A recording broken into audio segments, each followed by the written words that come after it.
షాద్ నగర్ వైపు ఉన్న మన స్వర్గసీమ వెంచర్లో ప్లాట్లు కొన్న వాళ్ళంతా సంతోషంగా ఉన్నారు. ఒక్కసారి విజిట్ చేయండి.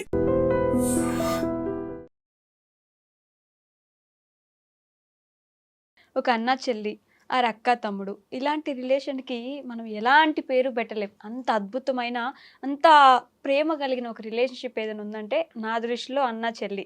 అయితే తోడబుట్టిన వాళ్ళే అన్న తమ్ముడు ఆ చెల్లి అవ్వాలా? బయట వాళ్ళు అవ్వలేరా? నిజంగా అంతటి ప్రేమ చూపించే వాళ్ళు ఉండరంటారా? ఉంటే అలాంటి రిలేషన్ని తప్పుపట్టే వాళ్ళు ఇంకా లేరంటారా? అలాంటి సిచ్యువేషన్స్ మనం చూడట్లేదంటారా?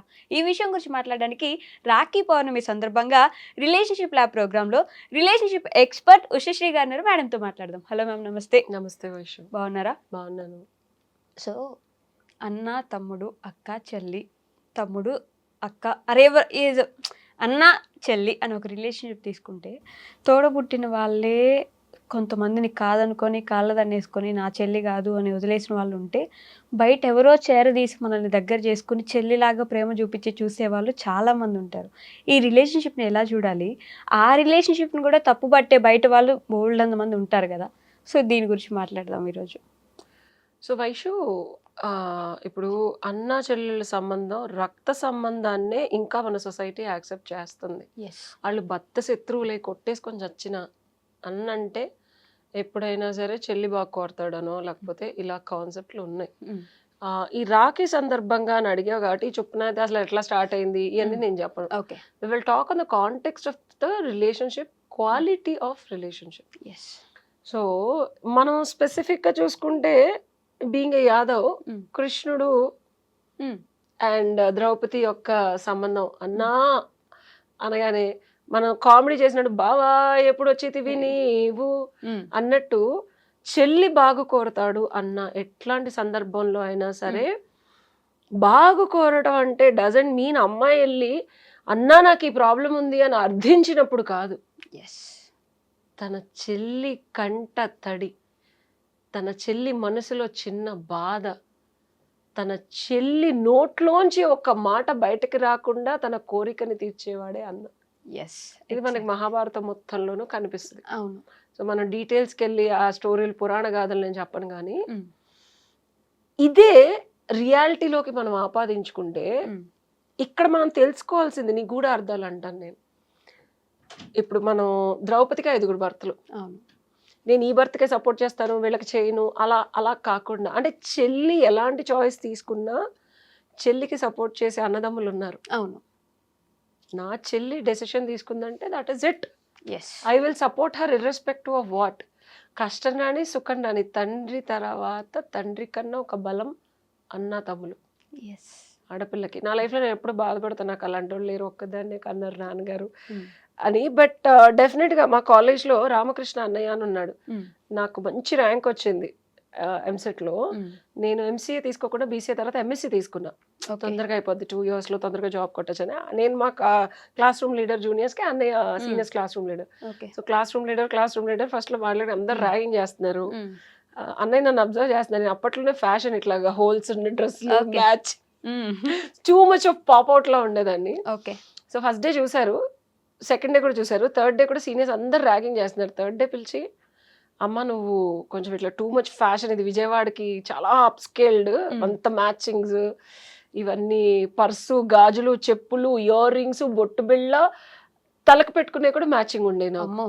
ఓకే, అంత డీటెయిల్డ్గా వెళ్ళేదాన్ని. దిస్ ఇస్ టూ మచ్ నానా అంటే, అన్నయ్య అని పిలవచ్చా అని అడిగాను నేను. అయ్యో తప్పకుండా పిలువండి, మరి నేను ఒక్కసారి పిలిచానంటే లైఫ్ లాంగ్ ఉండాలి, మీరు నాకు ఇలానే గైడ్ చేయాలి అన్న. ఆయన ఒక్కసారి గిర్రని కళ్ళమ నీళ్ళు తిరిగి, and why he felt that. ఉంటానమ్మా అన్నారు. ఆయనకి అక్క ఉంది, నాకు చెల్లెళ్ళు ఎవ్వరు లేరు, నేను ఉంటానన్నారు. Can you believe this happen in 2003? Okay, ఇప్పుడు మనం 2025లో ఉన్నాం. అన్నయ్యకి పెళ్ళైపోయి పిల్లలు ఉన్నారు. నేను ఎప్పుడు ఫీల్ అయినా, నేను ఎక్కడ ఉన్నా మా అన్నయ్యతో మాట్లాడాలి అన్న మనసులో ఒక థాట్ వస్తే అన్నయ్య కాల్ చేస్తారు, కెనడా నుంచి కూడా. ఈజ్ అ కెనేడియన్ సిటిజన్, ఆయనకి పిల్లలు ఉన్నారు. ఇర్రెస్పెక్టివ్ ఆఫ్ వాట్, బంధం అంటే తోడబుట్టినోళ్ళతోనో రక్త సంబంధికులతోనో మనకి అసలు వాళ్ళతో భావోద్వేగాలు లేకపోయినా, బంధం లేకపోయినా వాళ్ళే అన్నదమ్ములు అనేది కాదు. ఇప్పుడున్న కాలమాన పరిస్థితుల్లో నా లైఫ్లో నేను ఏ అబ్బాయిలతో మాట్లాడినా మా నాన్నగారు ఊరుకోరు. ఓన్లీ రామకృష్ణ అన్నయ్యతో మాట్లాడితే ఏమనేవాళ్ళు కాదు. ఓకే.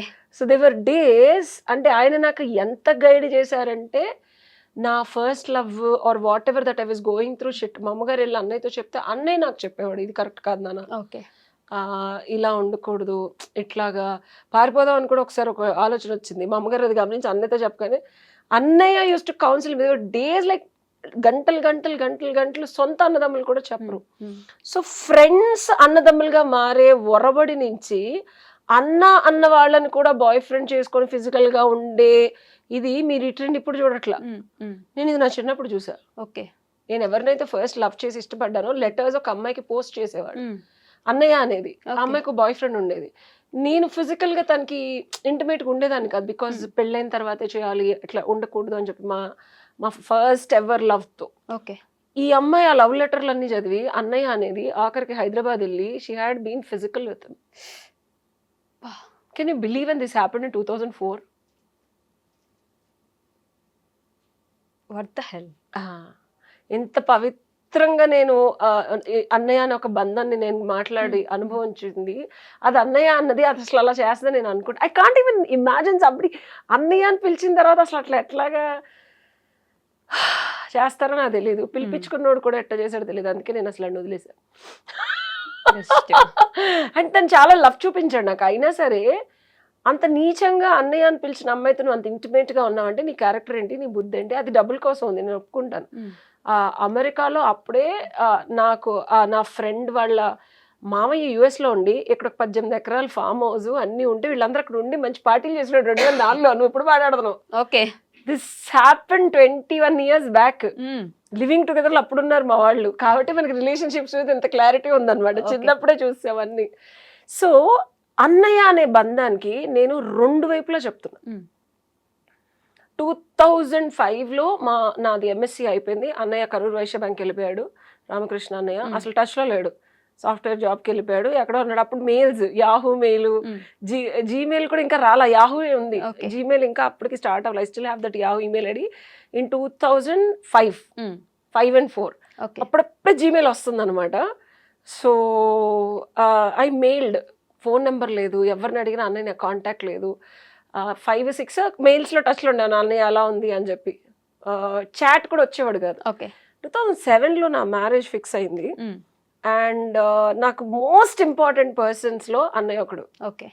ఓకే 9 daysలో మ్యారేజ్ ఫిక్స్ అయిపోయింది. మెయిల్ పెట్టా, అన్న ఫలానా రోజు నా పెళ్ళి అంటే, రేపు నా పెళ్ళి అంటే, ఈ రోజు నైట్ at 8 o'clock వచ్చారు. కుంకుమారిని తీసుకొని వచ్చారు. I can't believe. అన్నయ్య వస్తే ఇట్లా జంప్ చేసి తోడ పుట్టినోడు కూడా రాడేమో అబ్బా. కుంకుమారిని తీసుకొని వచ్చి నాకు అది ఇచ్చి కలకాలం ఇలానే ఉండమ్మా అని చెప్పి దీవించారు. సో అది ఒక అమేజింగ్ పవిత్రమైన ఒక బ్యూటిఫుల్ రిలేషన్షిప్. ఇప్పటికీ నాకు ఏ కష్టం వచ్చినా అన్నయ్య ఒకసారి థాట్ లో అనుకొని తను ఏదో ధ్యానం చేస్తాడు. నేను ధ్యానంలోకి వెళ్ళడానికి కూడా అన్నయ్య రీజన్. ఈ పిచ్చి పిచ్చి యాషాలు వేసి బాయ్ ఫ్రెండ్లతో తిరుగుతున్నానని మా అమ్మ అన్నయ్యతో చెప్తే అన్నయ్య తీసుకెళ్ళి ఈ put me into this put me కూడా పిచ్చి పిచ్చి వేషాలు లేకుండా ధ్యానం చేసుకొని గైడ్ చేశాడు. In a way is one of the biggest pillars. So అలాంటి అన్నయ్య బంధం ఇప్పటికీ ఉంటుంది. అండ్ తను ఏదో చేస్తాడు, ఏదో అవుతుంది, నా లైఫ్ లో problem sort out. The moment I tell అన్న వర్స్ట్ కేస్ సినారియోలోనే చేస్తా, అసలు మామూలుగా చేయను. అది సార్ట్ అవుట్ అవుతుంది. అది అన్న ప్యూర్ రిలేషన్షిప్. అంటే అధమ పక్షంలో దరిద్రమైన రిలేషన్షిప్స్ అన్న అని పేరుతో డబ్బు కోసం, పరపతి కోసం, కామం కోసం చూపించుకోవడానికి, జనాలకి చెప్పడానికి అన్న చెల్లెళ్ళు అని చెప్తారు. మనకు అర్థమైపోతా ఉంటుంది వీళ్ళ మధ్యలో కెమిస్ట్రీ చూస్తే. ఓకే ఇలాంటివి చేసే వాళ్ళు కూడా ఉన్నారు. వాళ్ళని చూసి సొసైటీ వాళ్ళని చూసి ఈ రిలేషన్షిప్ ని కూడా తప్పు పట్టడానికి ఆస్కారం ఉంది, పడుతున్నారు కూడా. వీళ్ళు స్ట్రగుల్ అవుతున్నారు, ఒరిజినల్ గా ఉండే వాళ్ళు స్ట్రగుల్ అవుతున్నారు. వీళ్ళ వల్ల వీళ్ళది కూడా క్వశ్చనబుల్ రిలేషన్షిప్ లాగా ఉంది. కానీ నేను ఇక్కడ ఒకటి చెప్తాను వైషు, ఎప్పుడైనా ఎసెన్స్ ఆఫ్ రిలేషన్షిప్, ఒక కృష్ణుడు రాధతో ఉండే పద్ధతికి, ఒక కృష్ణుడు ద్రౌపదితో ఆప్యాయత వేరు, అనురాగం వేరు. చెల్లి మీద ఆప్యాయత ఉంటుంది, నా చెల్లి దానికి ఏదైనా నేను ఉండాలని. అనురాగం ప్రియురాల మీద ఉంటుంది. అవును. ఈ రెండిటికి వ్యత్యాసం చూసేవాడి కంటికి మనసుకి డెఫినెట్గా తెలుస్తుంది. నువ్వు జనాలకి ఎంత చెప్పినా రాదెల్లి కృష్ణుడి పక్కన నించొని అన్నా అంటే ఎవడు నమ్మడు. ఎస్. అలాగే తప్పు చేసేవాళ్ళు సొసైటీలో ఎప్పటికీ ఉంటారు, ఉంటూనే ఉంటారు. మనం వాళ్ళని తోడబుట్టిన వాళ్ళు కాకపోతే రాఖీలు కట్టకూడదా ఇట్లాగా. సో నా ఎక్స్ ఫ్రెండ్ వాళ్ళ బ్యాచ్కి రేకులు కట్టేది. నాకు ఎన్ని గిఫ్ట్లు వచ్చేది తెలుసు, చాక్లెట్లు ఉండే ఇష్టం అని చెప్పి. So I had that fun of being. నా ఫ్రెండ్ వాళ్ళ ఫ్రెండ్స్ అందరితోనూ నేను అన్నా అని పిలిచేదాన్ని. ఆ రిలేషన్షిప్స్ వీడు బ్రేకప్ అయిపోయి విడిపోయినా అవి ఉన్నాయి. ఓకే. ఒకటి మనం మెయింటైన్ చేసేదాన్ని బట్టి ఉంటుంది వైషు, గుర్తుపెట్టుకో. ఆడపిల్లగా నేను ఎప్పుడు అబ్బాయిలు వెనకేసుకొస్తాను అని కాదు, కానీ ఆడపిల్లగా నువ్వు ఇచ్చే వైబ్రేషన్ని బట్టే ఎనీ రిలేషన్షిప్ షిఫ్ట్ అవుతుంది. ఓకే. సొల్యూషన్ ఏంటంటే, ఇలాంటి రిలేషన్షిప్ సొసైటీలో ప్రశ్నార్థకం అవుతున్నాయి, మేము మంచిగా ఉన్నాము అయినా సరే మమ్మల్ని అందరూ క్వశ్చన్ చేస్తున్నారు, లేకపోతే మా హస్బెండ్లు అనుమానిస్తున్నారా. ప్రతి మనిషికి బుద్ధి జ్ఞానం ఉంటుంది. నువ్విచ్చే సిగ్నల్స్ మారినప్పుడు పక్కన వాళ్ళు లేనిపోని కామవాంఛలు కోరికలు కలిగిస్తాయి. ఆడపిల్లవే కాబట్టి, ఎందుకంటే తోడబుట్టిన వాళ్ళం కాదు కాబట్టి.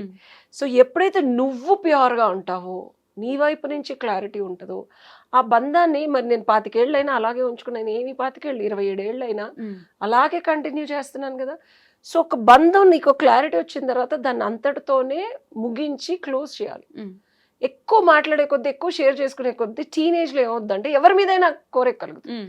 అది మరి నా సాధన కూడా అయి ఉండొచ్చు. It's maybe because at young age నేను యోగా చేయడం వల్ల అది రిస్ట్రెయిన్ అయిపోయింది, కన్స్ట్రెయిన్ అయిపోయింది. నేను చేయకపోతే నేను కూడా అలా అయ్యేదాన్నేమో. ఓకే.